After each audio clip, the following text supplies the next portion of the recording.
je suis arrivée, on venait de passer durant l'été toute l'histoire de Chantal Daigle, la femme qui a été au cœur, en fait, des changements juridiques au niveau de la question de l'avortement à son corps défendant, pauvre elle. C'est Jean-Guy Tremblay, son ex-conjoint, qui voulait l'obliger à avoir un enfant de lui qu'elle portait, mais qu'elle ne désirait pas mener à terme. Et il avait obtenu gain de cause de la part de la Cour d'appel du Québec. Ouais.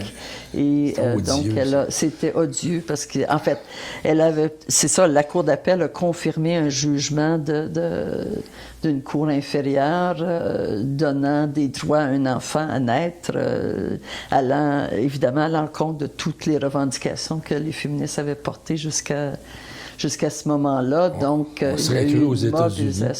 Oui. En fait, ça revient. Hein. Malheureusement, souvent, l'histoire se répète, particulièrement dans le cas de l'avortement. Donc, cette bataille-là était complètement d'actualité à ce moment-là. Le jugement Morgenthaler avait établi que c'était pas un crime d'avorter, en fait, pour les femmes. Il y avait une forme de vide juridique qui avait été créé. Et en 89, Jean-Guy Tremblay, de par sa cause, était en train d'établir des limites dans le droit des femmes d'avoir accès à l'avortement libre et gratuit. Quoique l'accès n'était pas si garanti que ça, mais le principe avait été reconnu en 87. Et donc, en 89, avec Jean-Guy Tremblay, le jugement surtout de la Cour d'appel, on revenait en arrière, en fait, donnant raison à M. Tremblay d'avoir voulu obliger Chantal Daigle à mener à terme sa grossesse.